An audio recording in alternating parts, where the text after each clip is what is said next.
हम Schrodinger equation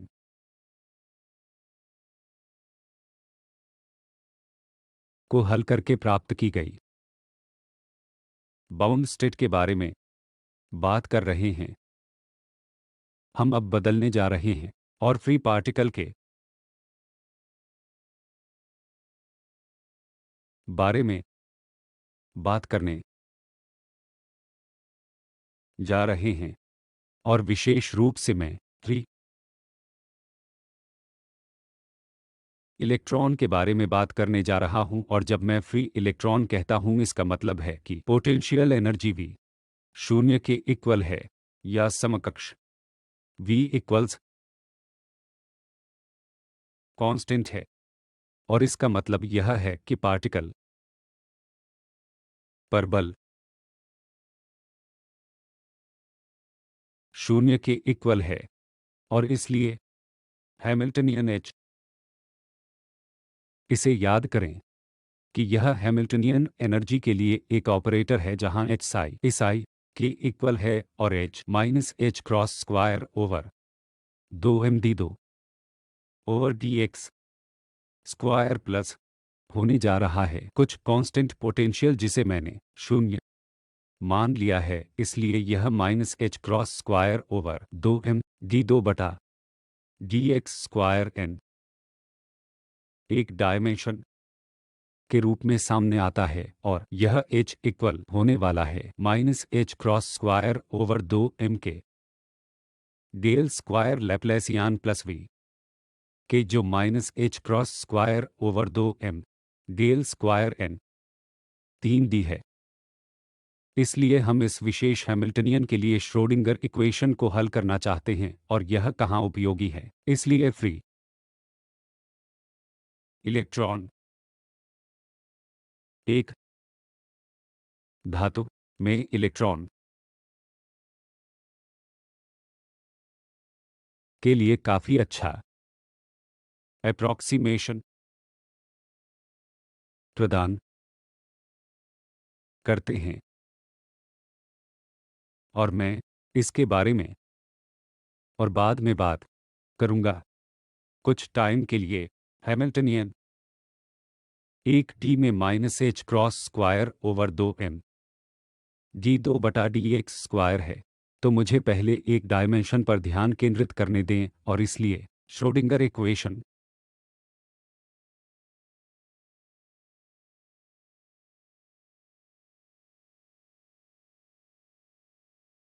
है minus H cross square over 2m d2 psi over dx square equals इस I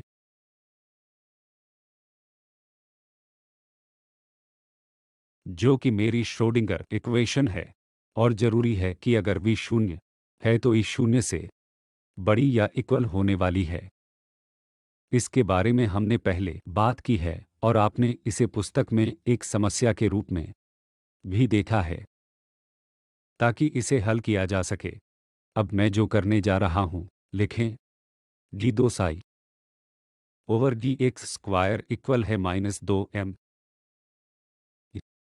over H cross square psi और इसलिए psi double prime plus k square psi शून्य के equal है जहां psi double prime d2 psi over dx square है और k square वो m over H cross square है जो शून्य से बड़ा है।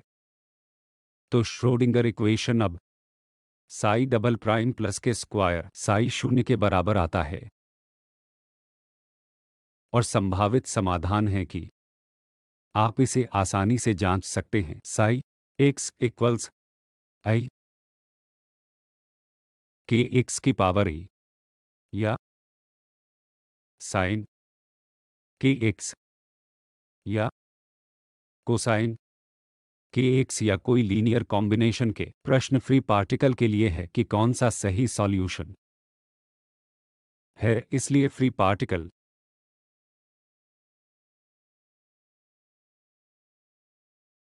के लिए हम इनमें से कौन सा एक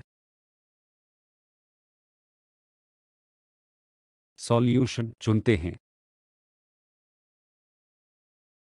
वह प्रश्न है, क्या मैं erase to i k x चुनता हूं, क्या मैं साइन के एक्स चुनता हूं, क्या मैं कोसाइन के एक्स चुनता हूं। पहले याद रखें, जब हम श्रोडिंगर इक्वेशन को हल कर रहे थे तो सॉल्यूशन का एक विशेष रूप बाउंड्री कंडीशन से तय किया गया था। इसलिए याद रखें कि पहले बाउंड्री कंडीशन द्वारा सॉल्यूशन चुना गया था। हम इस टाइम कुछ और विचार करने जा रहे हैं और हम जो करने जा रहे हैं वह पहला यह अनुमान लगाते हैं कि v इक्वल्स कांस्टेंट स्थिति में बल शून्य है और इसलिए एक पार्टिकल का मोमेंटम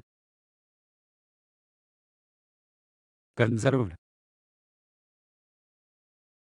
रहता है। अर्थात इसका क्या अर्थ है? इसका अर्थ है कि टाइम के साथ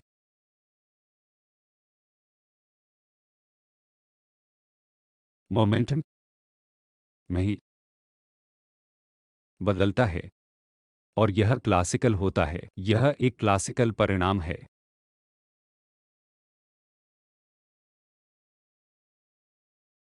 क्या हमें क्वांटम मैकेनिक्स में एक ही चीज की उम्मीद करनी चाहिए? इसलिए अब मैं जो प्रश्न पूछता हूं वह प्रश्न है, क्या हमें क्वांटम मैकेनिक्स में भी यही उम्मीद करनी चाहिए कि नंबर एक, क्या हमें उम्मीद है कि मोमेंटम कंजर्व्ड है? और यदि यह कंजर्व्ड है तो इसका क्या मतलब है?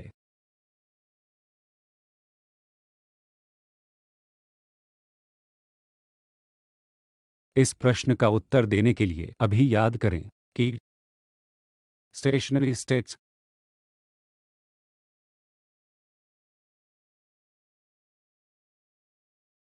के लिए ही एनर्जी सही रूप से कंजर्व्ड है या matrix element Sai I H Sai J Heisenberg के मैट्रिक्स मैकेनिक्स के टर्म्स में डायगोनल है।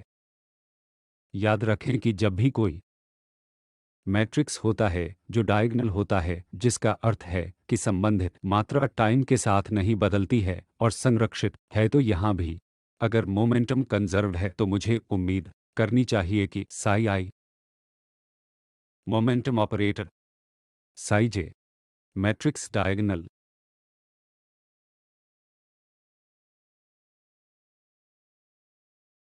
होगा। इसलिए यह डायगोनल है। इसका मतलब यह है कि अगर मैं पी मैट्रिक्स लिखता हूं तो इसमें सभी डायगोनल टर्म शून्य होंगे। यहाँ ऐसे टर्म्स होंगे जो डायगोनल के साथ नॉन ज़ीरो होंगे और बाकी सब कुछ शून्य होगा। अब हैमिल्टनियन के लिए मैट्रिक्स भी डायगोनल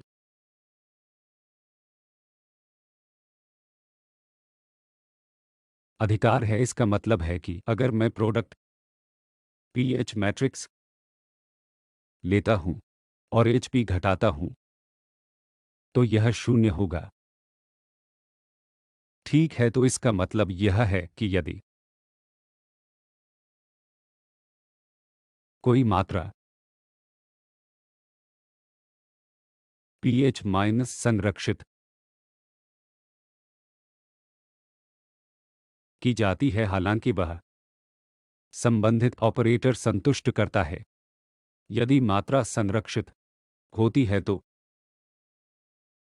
संबंधित ऑपरेटर संबंधित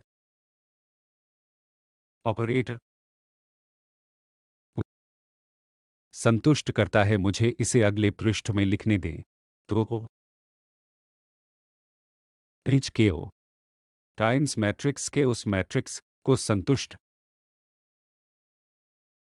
करता है, और यदि मैं ऑर्डर बदलता हूं और घटाता हूं तो ऑपरेटर फॉर्मेलिज्म में शून्य है। इसका मतलब यह है कि O operator H operator minus H operator O operator शून्य होगा। तो अब मैं बताता हूं कि मैं क्या कहना चाहता हूं। मैं पूरे तर्क को पलट देता हूं और कहता हूं कि यदि O H minus H O शून्य है तो इसका अर्थ है कि ओ एक कंजर्व्ड क्वांटिटी होगी। तो अगर हम इसको चरणबद्ध तरीके से लिखते हैं, यदि O H minus H O operator के लिए शून्य है, ओ एक कंजर्व्ड क्वांटिटी है,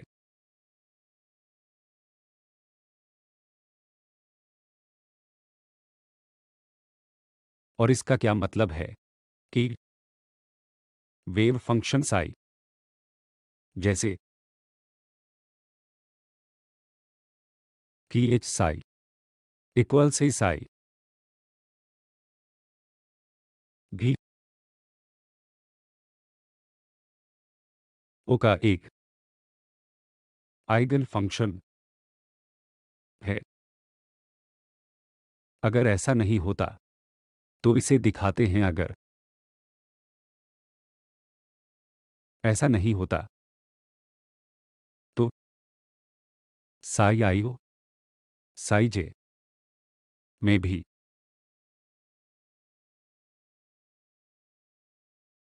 डायगोनल एलिमेंट होंगे। तो आइए इसे यह कहकर संक्षेप में प्रस्तुत करें कि यदि किसी ऑपरेटर के लिए ओ एच माइनस एच को शून्य है तो एच और ओ के समान आइगन फंक्शन हैं, और उसे संबंधित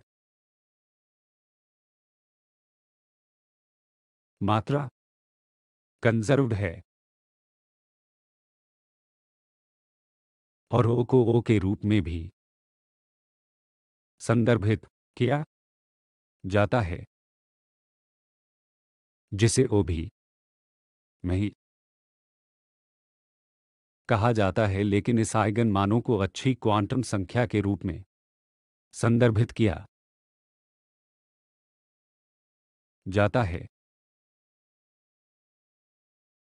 तो चलिए इसे फिर से लिखते हैं कि H O minus O H equal है शून्य के। इसका अर्थ है कि H psi equals E psi है।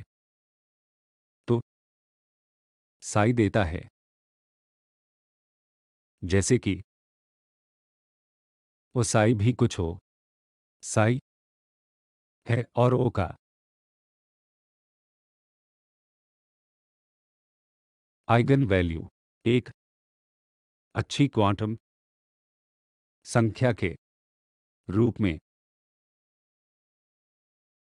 जानी जाती है। ऐसा क्यों? क्योंकि यह संरक्षित है और वेव फंक्शन साई को न केवल एनर्जी के आइगन वैल्यू द्वारा लेबल किया जाता है, बल्कि इस पृष्ठभूमि के साथ उस मात्राओं की आइगन वैल्यू भी होती है। आइए अब प्रश्न का उत्तर देने का प्रयास करें। प्रश्न का उत्तर e raise to i k x sign के एक्स या कोसाइन के एक्स। अब फिर से उत्तर का अनुमान लगाने के लिए मैं क्लासिकल परिणाम पर वापस जाता हूं कि उस स्थिति में जब पोटेंशियल कांस्टेंट होती है या पोटेंशियल शून्य मोमेंटम है संरक्षित है। तो अब देखते हैं कि क्या H P minus P H शून्य है।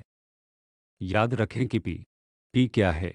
H cross over i g बटा डी एक्स। और एच क्या है? एच माइनस एच है क्रॉस स्क्वायर 2m जी 2/dx²। तो एच पी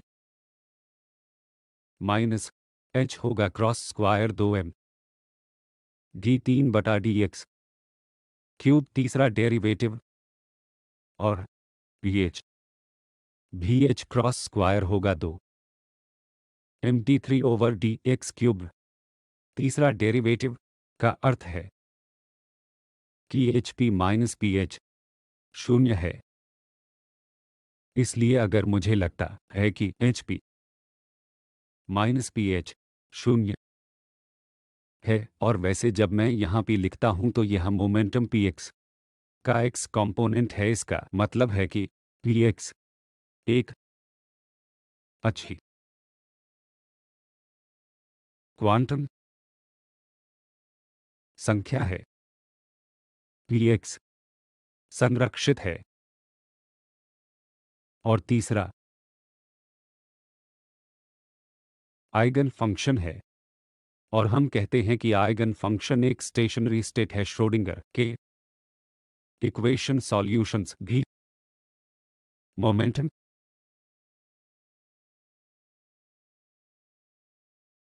आइगन स्टेट हैं। तो तीनों में से e raise to i k x h cross over i g बटा d x e raise to i k x का मुझे एच क्रॉस के देता है erase to i k x. यह पी का एक आइगन फंक्शन है। साइन के एक्स मुझे एच देता है क्रॉस ओवर आई जी बटा डी एक्स ऑफ साइन के एक्स इक्वल्स एच क्रॉस के ओवर आई कोसाइन के एक्स। पी का आइगन फंक्शन नहीं है। आइए इसे पी एक्स लिखें, और इसी तरह कोसाइन के एक्स भी एक आइगन फंक्शन नहीं है। इसलिए यदि मैं सिमेट्री प्रॉपर्टी को संतुष्ट करना चाहता हूं कि मोमेंटम संरक्षित है कि पी एक अच्छा क्वांटम नंबर हो और इसलिए एच और पी में एक ही आइगन फंक्शन है, चुनने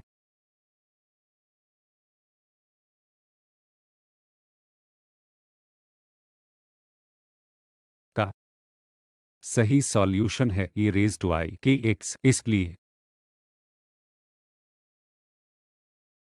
3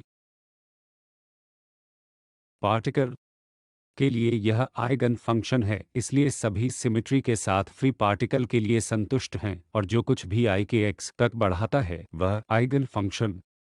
नोटिस है कि मैंने नॉर्मलाइजेशन कांस्टेंट नहीं लिखा है, इसलिए नॉर्मलाइजेशन कांस्टेंट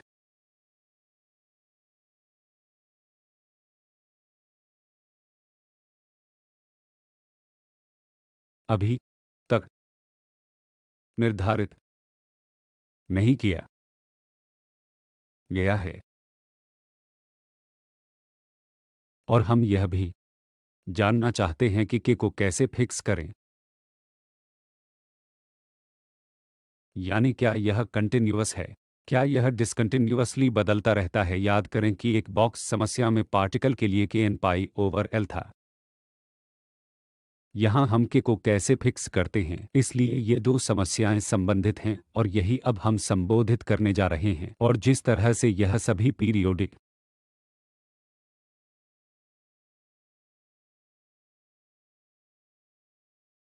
बाउंड्री कंडीशन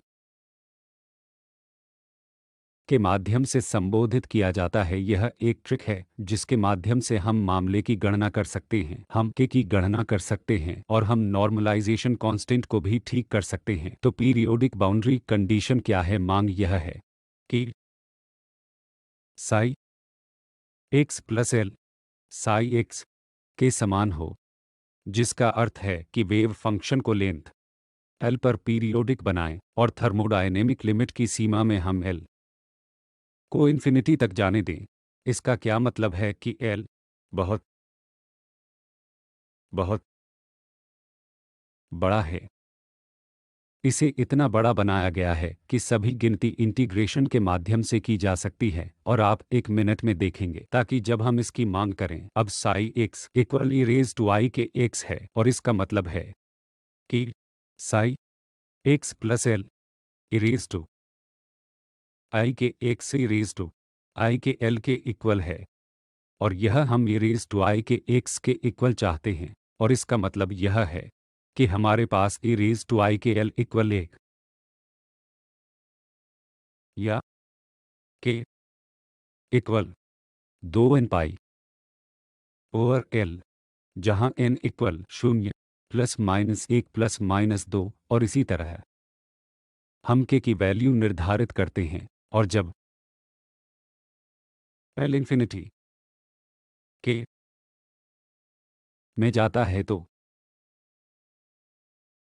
लगभग लगातार बदलता रहता है, जिसे मैं कोसी कंटिन्यूअस कहूंगा। इसलिए यह के को लगातार बदलने की एक ट्रिक है। मैं समेशन ओवर के को इंटीग्रल ओवर के में बदलने में सक्षम हो जाऊंगा, जिसे मैं कुछ मिनटों में दिखाऊंगा। और अब हम वेव फंक्शन को नॉर्मलाइज कैसे करते हैं, इसलिए वेव फंक्शन को भी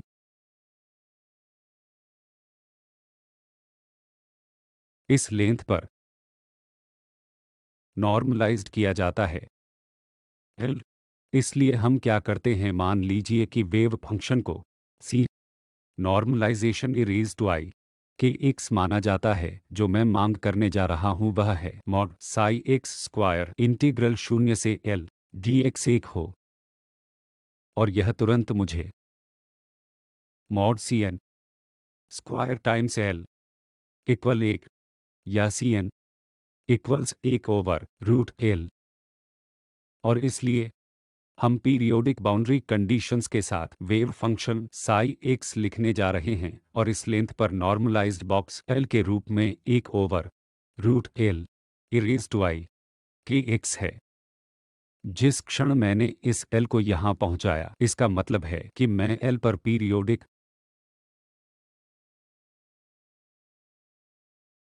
बाउंड्री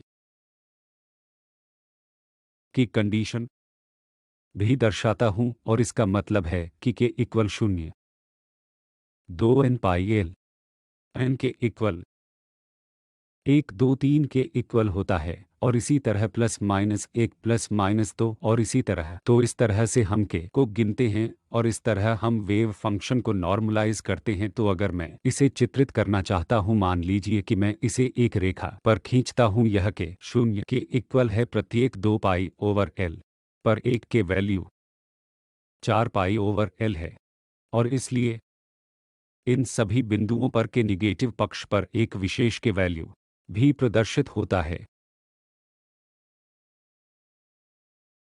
तो मैं जो कहने जा रहा हूं वह यह है कि हर 2 पाई ओवर एल में एक स्टेट साई होता है, जिसमें एनर्जी एच साई होती है, जो मुझे एच क्रॉस स्क्वायर के स्क्वायर ओवर 2 एम साई देता है, और momentum P Sai equals H cross के साई। तो यह दोनों हैमिल्टनियन की एक आइगन स्टेट है, और यहाँ दिए जा रहे आइगन वैल्यूज के साथ मोमेंटम और प्रत्येक 2 पाई द्वारा एल एक स्टेट है, या इसे दूसरे शब्दों में भी लिखा गया है कि स्टेट्स की डेंसिटी एल ओवर 2 पाई प्रति के। हम के को बदलते हैं, और यहाँ तक कि एल 2 पाई स्टेट्स में यदि आप स्पिन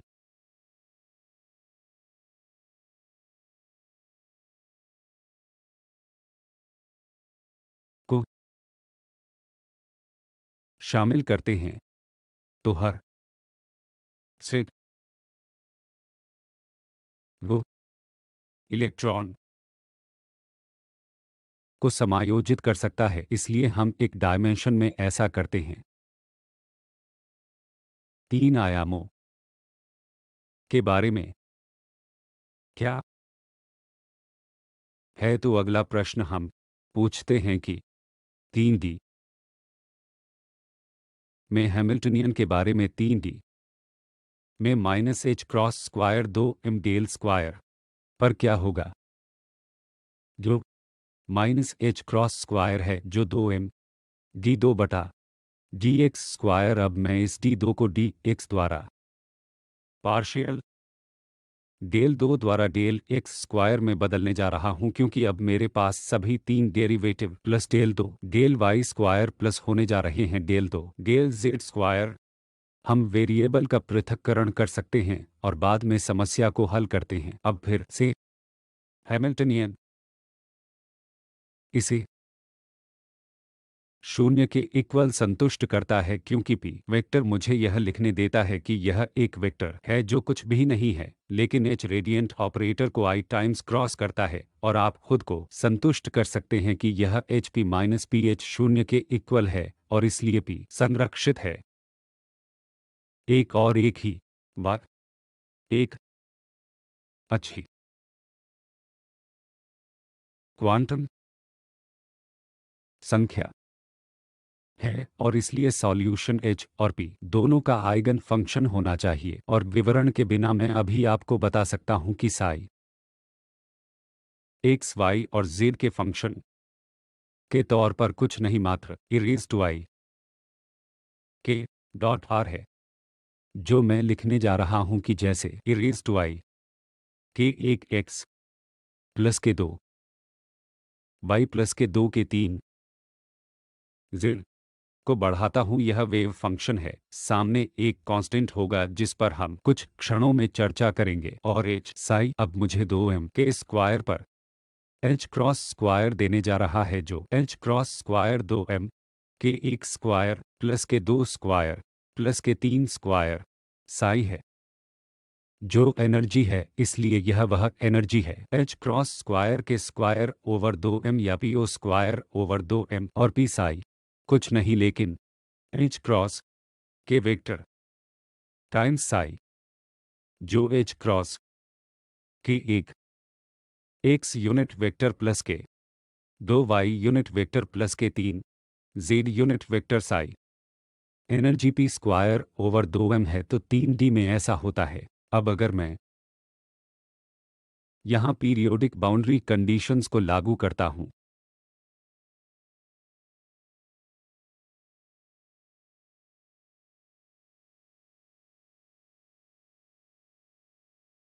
तो हमें psi x plus L Y Z equal मिलता है। मुझे साई एक्स वाई जेड चाहिए, इसी तरह मुझे psi X Y plus L Z psi X Y और जेड के इक्वल चाहिए, और मुझे psi X Y Z plus L बराबर साई एक्स वाई और जेड चाहिए। और इसका तुरंत मतलब है, जैसा कि मैंने एक डायमेंशन के मामले में किया था, इसका तात्पर्य यह है कि एक 2n है।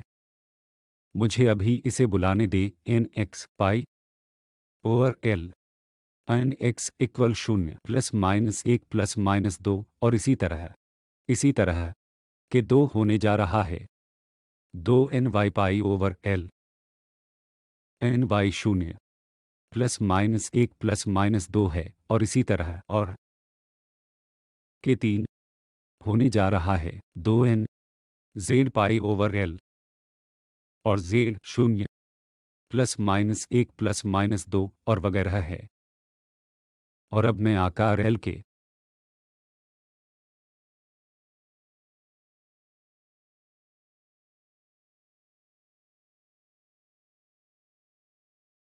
क्यूब पर वेव फंक्शन को नॉर्मलाइज करने जा रहा हूं, इसलिए मैं वॉल्यूम पर इंटीग्रेशन करने जा रहा हूं। dx dy dz cn e raise to i K dot r mod square equals 1 है, और यह मुझे वॉल्यूम देता है l cube times C N square equals 1 या सी एन इक्वल्स 1/√L³ जिसको मैं 1/√V के रूप में लिख सकता हूँ और इसलिए मेरे वेव फंक्शन अब साई आर होने जा रहे हैं 1/√V e⁻⁴ के डॉट आर। यह पीरियोडिक बाउंड्री कंडीशन के साथ 3 आयामों में वेव फंक्शन है और बॉक्स को फिर से सामान्यीकृत किया जाता है यदि मैं इस वेव फंक्शन को 3D में प्रस्तुत करना चाहता हूं तो मैं यही करने जा रहा हूं। यह मेरा एक्स एक्सिस या के एक्स एक्सिस है, यह मेरा के वाई एक्सिस है और यह मेरा के जेड एक्सिस है और वैसे इसे आमतौर पर के स्पेस के रूप में जाना जाता है। इसलिए शून्य के यहाँ फिर से आने वाला है हर 2π/L। प्रत्येक एक्सिस पर एक स्टेट है।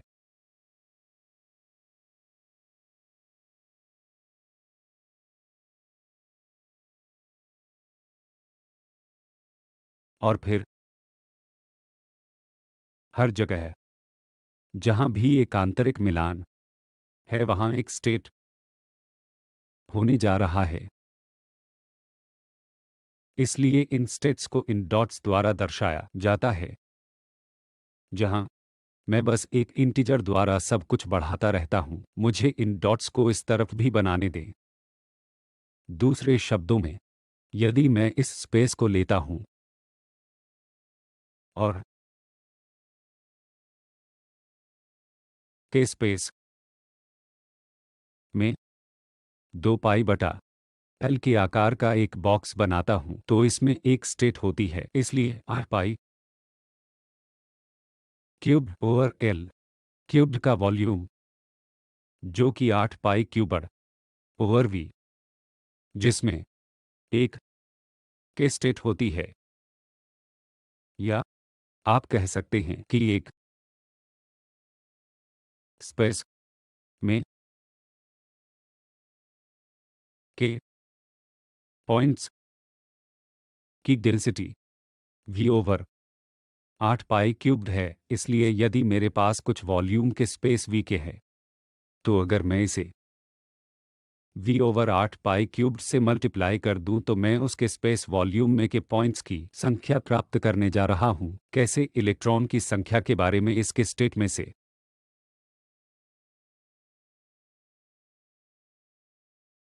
प्रत्येक 2 इलेक्ट्रॉन को ले सकता है, जिनमें से प्रत्येक पाउली एक्सक्लूशन सिद्धांत द्वारा एक स्पिन अप एक स्पिन डाउन होता है।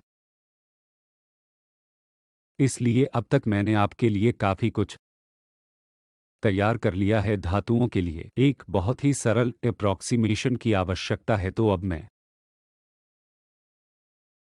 इस लेक्चर को यह कहकर समाप्त करता हूं कि फ्री पार्टिकल के लिए